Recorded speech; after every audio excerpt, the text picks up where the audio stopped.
Thank you, Madam President. I'm actually filling in for Jeff Love. Before we get to that, though, Gail reminded me that by volunteering to be the vice president, offering something unique to this club, I'll be reporting to my wife for a whole year, so we'll see how that goes. It's my pleasure to introduce to you a familiar face. Bryon was here not too long ago telling us about the changes in the Boy Scouts. And today he's going to kind of give us an update on that. He's a certified nonprofit professional. He is serving as the Assistant Scout Executive and the Chief Operating Officer for the Sagamore Council in Kokomo. He has served as the Field Director for the Great Rivers Council in Columbia, Missouri. He has successfully been the Director of the Ozark Trails Council in Joplin, Missouri. He's got a lot of experience. He also has served with the Greater St. Louis Area Council. He has also served in the U.S. Army, and he got into the Boy Scouts after his time in the military. In the Boy Scouts, initially he was an athletic director. He's also been an athletic director for the Boys and Girls Clubs of America in St. Charles, Missouri. His professional career spanned 18 years. 14 years of that has been in the Boy Scouts, all along providing youth and positive character building. It says here that Bryon is mission-driven. I know he's hard-charging and always active. Be careful you don't have a heart attack with all the excitement you're sharing here. But I'm good. he serves as a Cub Scout Master for Pack 315. He lives here in Lafayette, West Lafayette. Goes to St. Lawrence Catholic Church. His son is a Tiger Cub, and he has a son, Jason, who's a Wolf Cub. And he says he has a daughter who's inside of 550 days until she can become a lion. And she can recite the Scout Oath and the Law. Many of us, in fact, about 1 out of every 3 males has been involved in Boy Scouts. And so he's got a captive audience, people know what he talked about. So it's my pleasure to introduce to you Bryon Haverstick, who is the Chief Executive Officer.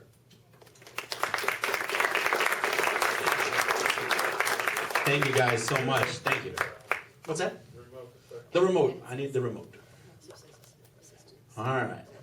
We're live. Okay. So thank you guys so much. It has been probably just about a year since I spoke last, although that wasn't the last time I was here, but the last time that I spoke.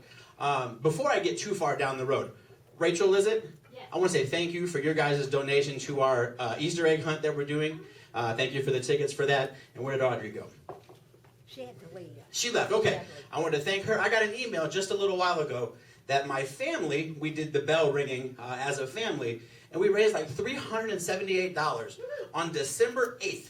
So not even like right around Christmas. $378 in 1 hour sitting outside of Walmart one morning with me, my wife, and my kids. Unbelievable. I got the email today that said, good job. I was like, wow, that's a lot of money in 1 hour. So maybe I'm in the wrong business. Maybe I need to be a professional bell ringer. But anyway, so the last time I was here, we talked about the changes that were happening in the Boy Scouts of America. And primarily that of the inclusion of who? Girls. That's right. And I started off that presentation that day saying that my job is not to change your mind. My job is to educate. Everyone's going to have their own opinion on that particular case and others. And I'm going to take the same stance today. That if you have an opinion that is opposite of what I'm telling you, that's okay. It's okay for us to have varying opinions. But I'm going to hopefully educate everybody today, clear up some things that may have been misconstrued in the media, and we'll just kind of take it from there. And hopefully you guys will have a better understanding of where the BSA is headed in the future. So let's go here. Anybody see this headline? The Boy Scouts may file for bankruptcy. Anybody seen that in the media? Yeah, handful of people. So let me explain what's happening here, okay? The Boy Scouts, as an organization that's been around since 1910, has had some bad apples come into our organization. Can we all agree that bad people are found everywhere, right? And they use organizations like the church, or scouts, or sports teams, or schools to do the bad things that they do, right? We can all agree on that, okay? Well, we have lawsuits that are pending today that are putting us into a situation where we need to be a little more proactive to be able to support the victims of that bad behavior, okay? 1987 was when we started to institute what we call our youth protection training, okay? And the Boy Scouts of America today is actually a nationwide leader in protection of youth, as we should be, right? Well, before we had that youth protection training and guidelines in place, some bad people did some bad things, okay? 91% of all of the cases that we're dealing with today happened before 1987. We've got cases that are in litigation right now that date back to the 50s, the 60s, the 70s, because statutes of limitations have changed in some of these states. So there's some entrepreneurial lawyers out there that are going around and trying to find victims, trying to find their families, and then subsequently suing the Boy Scouts. So what we're doing with this potential bankruptcy is that we're trying to separate our assets that we have to run our program and what our additional assets would be. And when you file for bankruptcy as a nonprofit organization, it allows you to keep those things separate. So what we're trying to accomplish is to be able to continue providing the scouting program for the next 100 years without missing a step.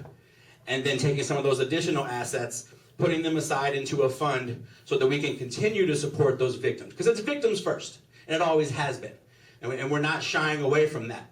The bad people chose our program as a platform to make those bad decisions, and now we're reaping the back end of that. Okay, so that's what's happening there. We're not going bankrupt. We're not going out of business. The Boy Scouts of America is not going away. We're just restructuring some of our finances so that we can support the victims that we have always done. We provide ongoing counseling for victims and their families to the tune of as long as you need it, to a counselor of your choice. And that's something that we've done. Anytime that a situation arises, we provide that for the victims and their families. So, any questions on bankruptcy? Pretty simple stuff. All right. Girl Scouts sue the Boy Scouts over the name change. Anybody see that one? A couple people. All right. Here's what's happened. The Boy Scouts a year ago decided to include girls into our program. We're going to get more into that here in a little while. Okay? In the inclusion of girls into our Cub Scout program, nothing really changed. Our Boy Scout program that we've had, how many of you men in the room were in Boy Scouts years ago? Oh, yeah. Okay? The Boy Scout program name, not the Boy Scouts of America, not our organization name, but the name of that one program called Boy Scouts, we've rebranded. We call that program Scouts BSA. And with that rebranding, the Girl Scouts think that they have a lawsuit for some trademark infringement because now we're serving girls in a program that's called Scouts. All right. Take it to court, let's see what happens. I don't know. We named the program Scouts BSA, trying to keep separation between the two programs. Yes, we're serving young ladies in our program. That's the big thing that changed, right? But we'll see what happens in the court, but that's where that is stemming from, is trademark infringement is what they're calling it. Any lawyers in the room around trademark infringements? I'd love to have a conversation afterwards if you are. All right, no. All right. Any questions on that? Those are the two big ones. All right, good. Lafayette Sagamore Council Cub Scouts serves veterans. That's a much better headline, isn't it? Yep. That was a Cub Scout pack here in town that donated over $30,000 worth of popcorn to the veterans home and then brought care packages over there to them around Veterans Day. It was incredible. Boy Scouts show how to properly retire an American flag on Independence Day. That's what scouting's all about, right? Oh, this is a partnership that we've created with Purdue. We use their mass communications department over at the university to shoot a monthly news segment. Allie, right here, one of my staff. She's a monthly presenter on our Sagamore News. So we shoot a 7, 8, 9 minute news segment every month over at the university. Use their students to shoot it, their facility and everything. We come in with a script and a PowerPoint, and we shoot a broadcast. And it's a great partnership that we've created since the last time that I was here with you guys. All right. Bob and Patty Truitt. Does anybody know the Truitts? Yeah. Yeah? Just last fall, we recognized Bob and Patty with our Good Scout Award. As a recipient of that award, they helped raise, I don't know, $23,000, I think, for scouting surrounding that lunch, or that lunch that day. So that happened since the last time I was here. Troop 801 becomes the first female Scouts BSA troop in Lafayette. That just happened on February 1st. We started our first Scouts BSA troop right here in Lafayette, which is fantastic. More to come. She joined the Boy Scouts and sparked a sibling rivalry with her brother. That's what that change was all about. We talked about that last time, right? About giving girls the same opportunities that boys have to become Eagle Scouts and go along that scouting journey. And in this particular headline, now it's a competition between her and her brother to see who can become an Eagle Scout first. I'm going with her. So here we go again. 2 Scouts BSA troops in the Sagamore Council. The first one is Troop 801. We got one up in Demont, Troop 177. So we've got 2 Scouts BSA troops right now serving just over a dozen girls at this point, which is fantastic. From a local standpoint to kickoff, and February 1st was the kickoff date for that. And so on February 1st, we had both of those programs go live, and we've got probably, I don't know, like 6, 7 more, 8 more. We have 15 girls and 3 troops that should be ready in the next couple of weeks. There we go. So growing exponentially here. So by the numbers, so what did all these changes happen? So a year ago, or not, I shouldn't say a year ago, I guess last spring, we included girls into our Cub Scout program. And remember, they were going to go into separate dens, but be in the same Cub Scout pack. So you would have a group of kindergarten boys in this den, and a group of kindergarten girls in this den, and then a group of first grade boys in this den, and a group of first grade girls in this den, right? And you work all the way from kindergarten through 5th grade. And all those kids were in the same Cub Scout pack, right? Well, then after they finish 5th grade, now they're going to go into one of these Scouts BSA troops. But the difference between the two is in the Cub Scouts, the boys and girls are in single-gender dens in the same pack.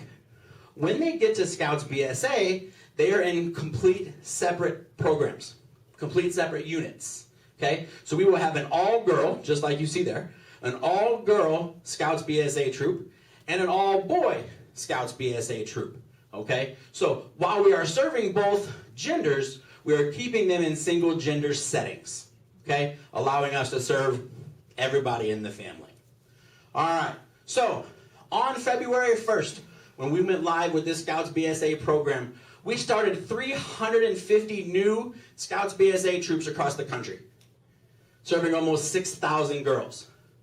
That's incredible. 6,000 girls joined the scouting program in one day. Well, since last spring to now, that Cub Scout program, that kindergarten through 5th grade program, 70,000 girls. 70,000 girls joined Cub Scouts in the past 12 months. It's incredible. It's incredible. We found an opportunity, much to the dismay of the Girl Scouts, but we found an opportunity to serve the whole family. We found an opportunity for moms and dads with sons and daughters to be able to go to the same program and have the same experience together. And like Rodney said in my bio, I have a 3-year-old daughter. She can recite the Scout Oath and Law. Now, does anybody here remember the Scout Oath and Law? You remember it? What's the Scout Oath? Can you stand up? Hold on. Rodney's got it. Go ahead, Rodney. Let's see. Let's do it together. On my honor, I'll do my best to do my duty to guide my country, to obey the Scout law, To help other people. at all times, keep myself physically strong, mentally awake, and morally straight. There you go. And the Scout Law, you got that one? Scout is trustworthy, loyal, hopeful, friendly, courteous, kind, obedient, cheerful, thrifty, brave, keen, and reverent. That's it. That's it. Job well done. Job well done. My 3-year-old can do that. She can, and it's the most adorable thing on the face of the earth. But why is that so important? Because she comes to every meeting that her boys or her brothers are going to, right? She's there. She's tagging along. Molly's everywhere that the boys are. Well, you know what? In just over 500 days, she gets to be a Cub Scout. And she gets to do the same things that she's been watching her brothers do. It's remarkable. It's remarkable. All right, and what's the last part there? Oh, new female uniforms. So we got some ladies' cut uniforms and some changes to some of the pants and shirts and things. It's the same looking uniform, just cut a little bit different for the ladies. And obviously they've got their own handbook as well. All right, so I'm going to show a quick video here. This is What About Me? Can you run that for me?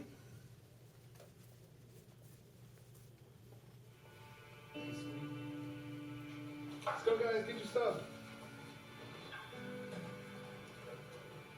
Don't forget your coffee. And I'll mix it up later with the food. Sounds good.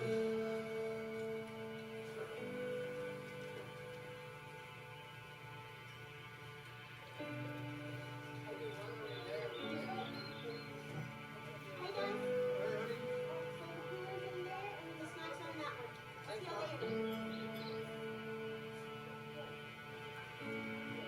See you later.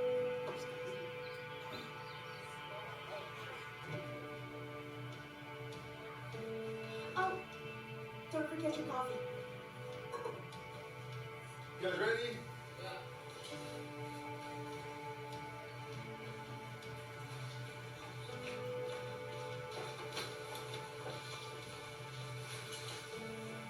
What about you? Scout me in. That's good.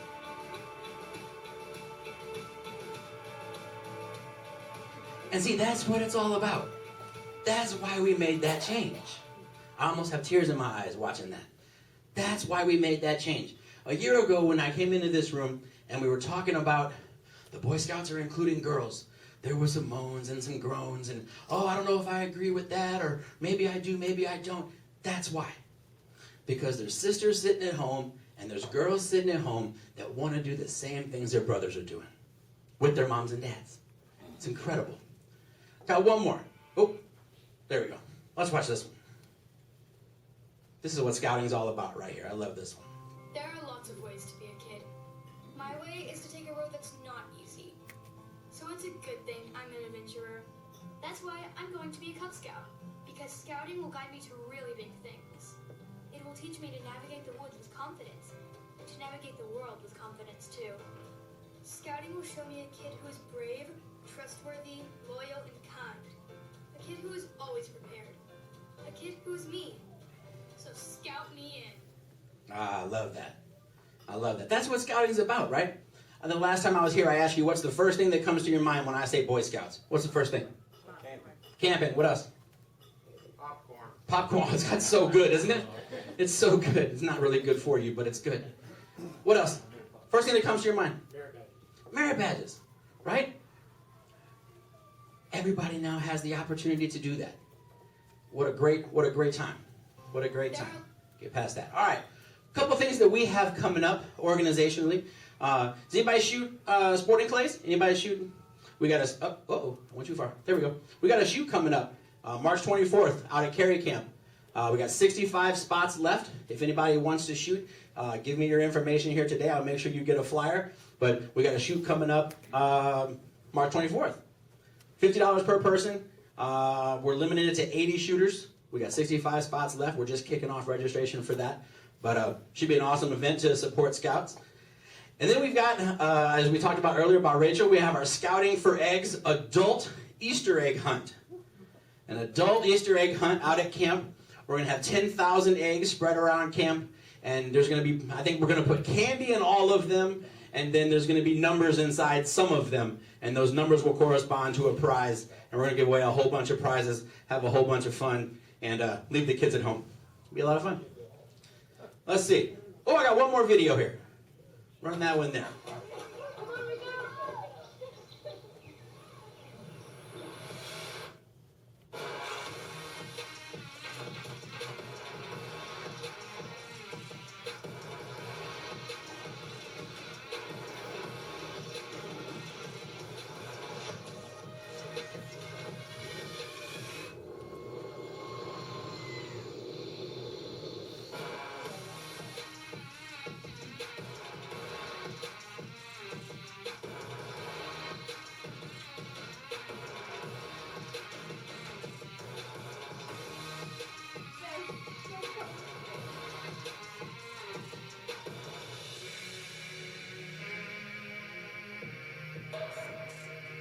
good.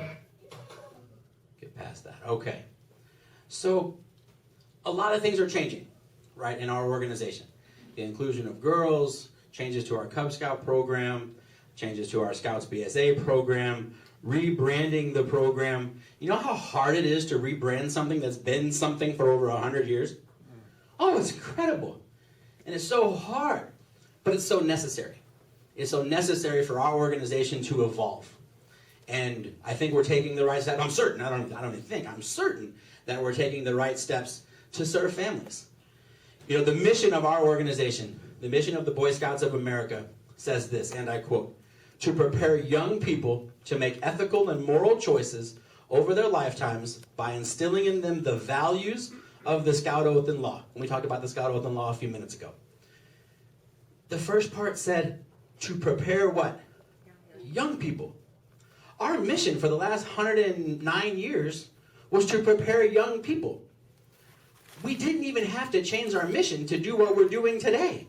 We just added another demographic. We added the girls between kindergarten and their 18th birthday. We've had girls in our program since the 50s in our venturing and in our exploring programs, right? So it wasn't anything new. It's just we opened up to another demographic that another organization was serving, and oh my goodness, it's the end of the world. Why don't the Girl Scouts and the Boy Scouts just merge? Would Burger King and McDonald's merge just to serve hamburgers? Would Coke and Pepsi merge just to serve soda? No. Two different programs providing similar opportunities. The Girl Scouts serve anywhere between 7 and 8% of the girls out there that they could be serving. The Boy Scouts, we serve anywhere between 9 and 10% on an annual basis. I don't want the 8% that they're serving. I want the other 92. Because they chose not to join the Girl Scouts for some reason. Come join our program. I want there to be a little bit of competition there, but I don't want the girls that they're serving. Keep them. They want your program. You've got a great program. The Girl Scouts program is remarkable, if that's what you want. Our program is equally as remarkable, if that's what you want. And we've just positioned ourselves as an organization to do that and expand and grow. So that is all I have as far as a program update. What questions might you guys have? Yes, sir, in the back. How has the adult leadership training changed with this change? That's question number one. Okay. Question number two, are the Scout High Adventure places changed, or are they accepting girl troops? Okay, so the first question is, how are we training our adult leaders differently? We're not. We're not, from a leadership standpoint, the leadership standpoint hasn't changed, right? What you have to do as a leader of boys is no different than you have to do to be a leader of girls. So the training itself has not changed. Now, do we have to take certain restructuring, thanks Elliot, certain restructuring of some of that training? Sure. We got to know how to deal with some feminine issues at camp that we might not have had to deal with before.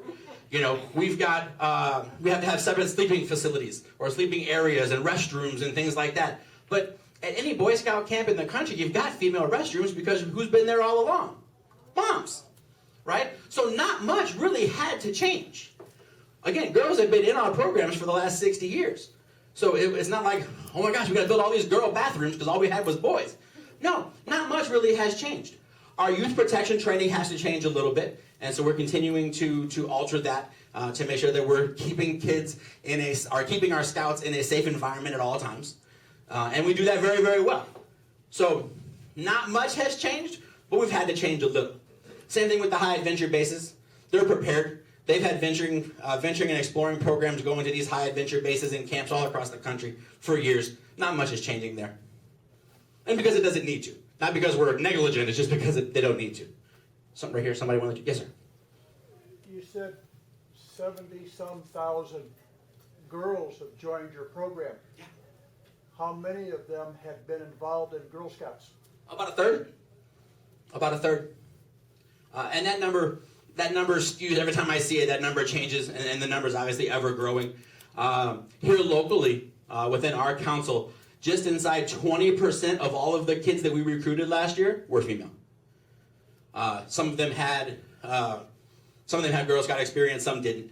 But about 20% of all of the kids that we recruited in our council here in North Central Indiana were female last year. If I can add to that, there's like our troop here locally, Troop 801. Primarily, most of those girls are dual registered, so they continue with their Girl Scout program and Scouts BSA, so they can do both. There's nothing stopping them from doing that. Yeah. Who else? Any other questions? We got like 3 minutes probably. Anybody else have a question? No? Well, all right. Guys, thank you guys so much for your time, as always. Very much appreciated.